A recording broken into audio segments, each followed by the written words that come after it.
Hello and welcome to Stockbox. Now, joining me today is two beautiful ladies that we did speak to a year ago here on Stockbox, and they were telling us about their wonderful charity that they are involved in. Yes, the Mayflower Children's Foundation. I'm joined now by the directors, Jackie Muchai and Kate Kangochi. How are you both doing this morning? Hello, Pam. We're doing great. Thank you so much for having us. How are you doing? I'm very well, thank you. Now, I know it's a lot warmer where you are at the moment. Tell us, where in the world are you? We're in Nairobi, Kenya. So you're in Nairobi in Kenya. And you were just telling me, actually, it was 28 degrees, which is a lot nicer weather than what we've got going on here. But we spoke to you last year here at Stockbox about the wonderful work that you're doing. Now, I know also one of your directors is also Jason Brewer, who's the CEO of Maruda Mining.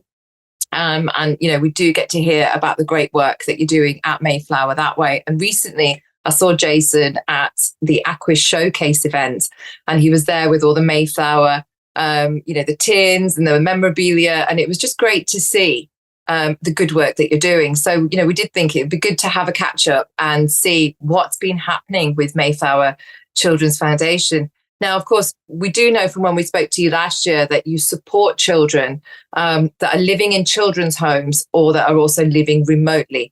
Tell us a little bit more about what is it that you do? How do you support those children? So Mayflower is a non-profit organization where our aim is providing children's education, health, and well-being. And it's all over Africa. So what we do is we have programs where we go to schools, and be it a feeding program or be it supplying books for them, shoes to go to school, because most of these kids who live in remote areas walk to school with no shoes. Yeah. Others do not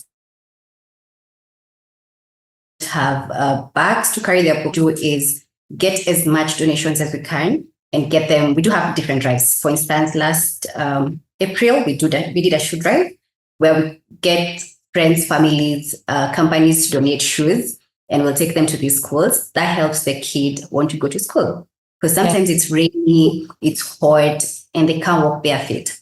So having these small things for them goes a long way in ensuring they are going to school. Now, is there schools close by, or do they have to travel quite far to get to schools? Honestly, Palm, they travel kilometers to go to school. Like, we have 4 major programs, and one of them is our Books and Beyond education program up in northern Kenya in Samburu. Those kids have to walk kilometers and kilometers just to access education. So as Jackie is saying, if that kid doesn't have shoes, it's crazy on them. So that's why we come in, for example, and we donate shoes so that these kids can be able to walk all the way to school. Yeah. Yes. Yeah. So it's not easy for them to access school. It's not. It's not. Yeah. And, you know, tell us about some of the other programs that you're doing there. What are all your different programs and initiatives? So you mentioned 4 major ones. That was one that you just spoke about. So we have that one, Books and Beyond, that serves close to 100 pupils up in Samburu.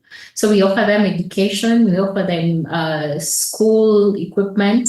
For example, when Jason was there for the Aquis event, there were so many donations of stationery that will go up there to our educational program. And we thank you for the people who donated. And our future plan for the school is to build a library, to build laboratories for the kids and the teachers, and to expand it more so that it's more favorable for the kids.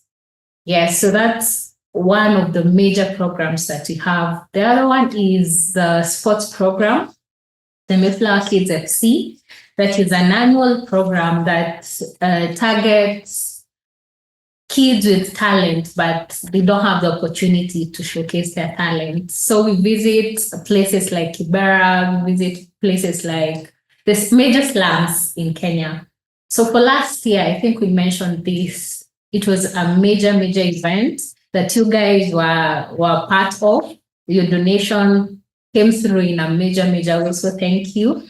So for this year, we were able to donate equipment to a school that we support, and it majorly helped them because one of the things they were able to do is participate in our national competitions. So you see, these donations enable them to get a step closer to their dreams and see that whatever I have to achieve doesn't have to be brushed away. There's something that can be done, and there can be something out of sports. So that is our major focus when it comes to this program, the Mayflower Kids FC. We empower kids who have talent and they can't have access to equipment, they can't have access to empowerment, and it's been a major success. Thank you to our investors, thank you to our donators, thank you to our supporters. So yes, we are doing good. Yeah. And how did you both get involved? Kate, tell me, how long have you been involved and how did you get involved? It's been 3 years now. So when Jason came to Kenya, through Jackie, our lovely Jackie, I was able to join the group, to join the Mayflower family. And I started off as a project coordinator. And now I'm a director, and I'm thankful. I'm thankful for that opportunity. So it's been 3 years for me, and it's been a lovely journey. I love every bit of it, and being with kids makes me happy. Yeah. So Kate, you mentioned that being with kids make you happy.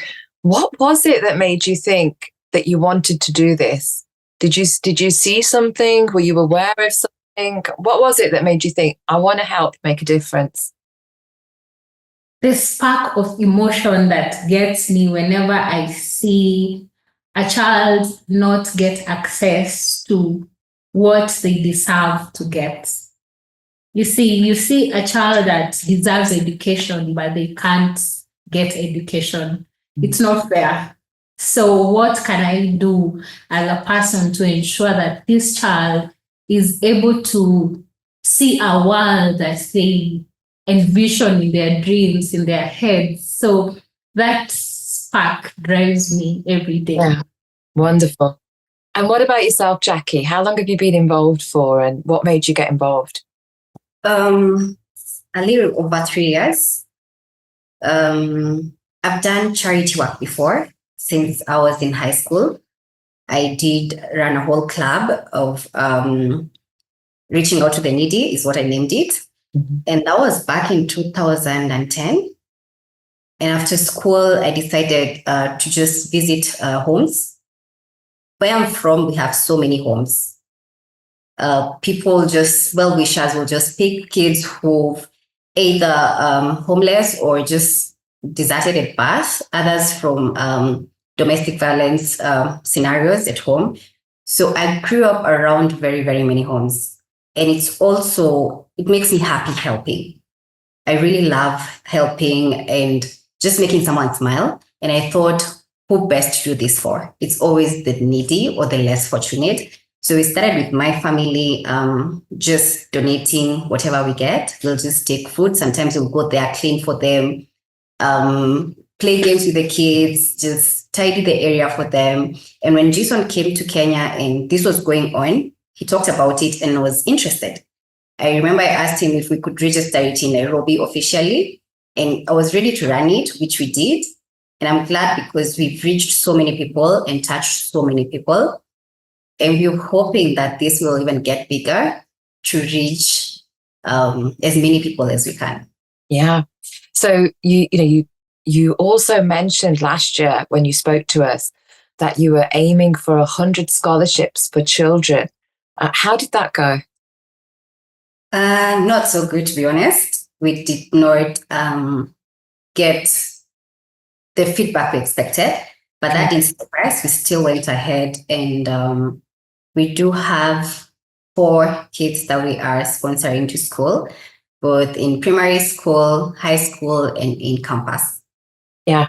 Yeah. So how much would it cost to sponsor a child through their education? So what for whole year? Yeah, for a year, how much would that cost? It would be around £1,000 Right. for tuition and for food. So £1,000 would for a child to go to school for 1 year. Yes. And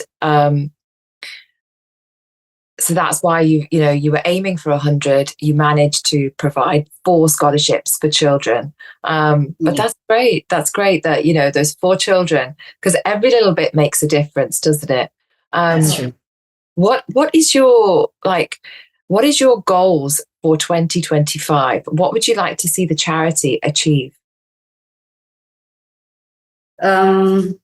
I think our programs, the current programs, just expanding that come 2025, because most of the things we're doing currently are not as big, but we would want them to grow. Right. For instance, as Kate mentioned with the education, there's no library. We just got some desks there. The school didn't have desks. These kids were sitting on the floor. So we got some desks there, which is really good. Lavatories are just really not a good situation there. So that's why what we have in mind is expanding all these current programs, the 4 programs that we have. We're not going to incorporate any other program until this is up and running.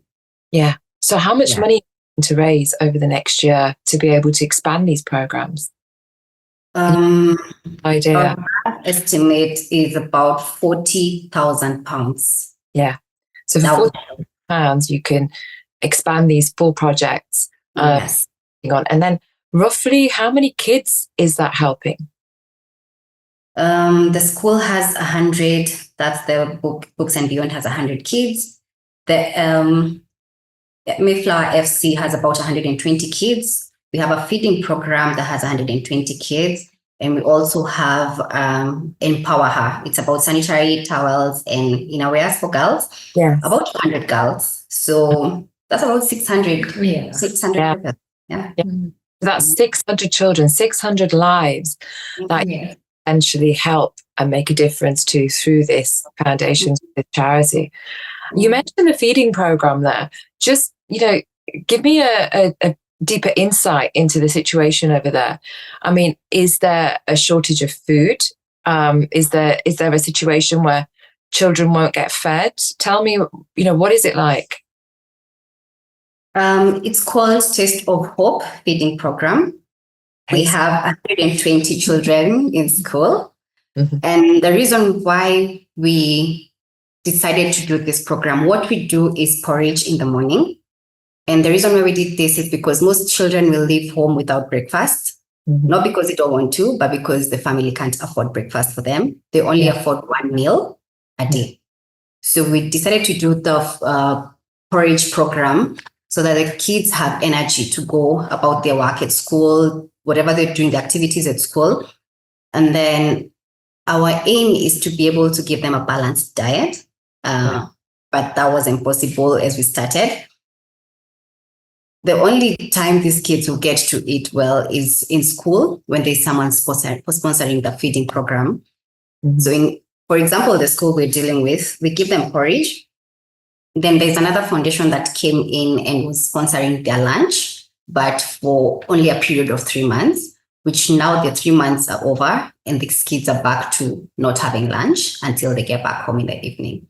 So what we have in mind is being able to give them breakfast and lunch. For those who won't get dinner at home, at least they've had a balanced meal in school. Yeah, absolutely. Very, thank you for painting that picture for us and helping us to understand what the situation is over there. Now, obviously, you do work with many, many kids, as you mentioned, there's 600. Which one comes to mind right now? Tell us about a success story. Tell us about the story of a child that you've managed to help. So for our sports programmer, we have a team up there. We have a team of 14 boys, and through what we donated, they're able to attend the regional games that go around when they are competing. They're able to attend. Why? Because they have kits. We provided kits for our previous sports program. They have the equipment. So it makes us so happy. It makes us so happy when they share, they call us and they're like, we won, we were able to do this, we were able to do that. It makes us so happy. Just because for them, it's something so big that they have kids, you see, they have equipment, they have balls. So for us, it makes us so happy. And we want to do more. We want to be able to, one of the future big goal that we have with our sports program is building an academy. This academy will ensure that kids from everywhere in the country are able to come here and nurture their dreams, you see? Yeah.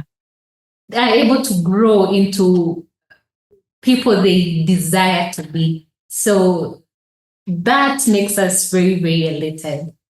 For people listening right now, how do they donate? So for somebody listening right now that thinks, do you know what? I want to be a part of this amazing work that you're doing. I want to try and help these children.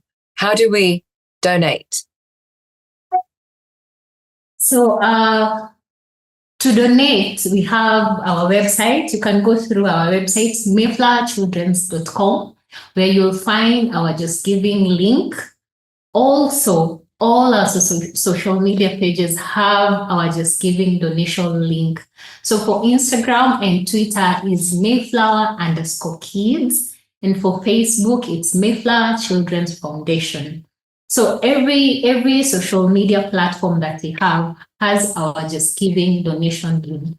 So we can easily find it there.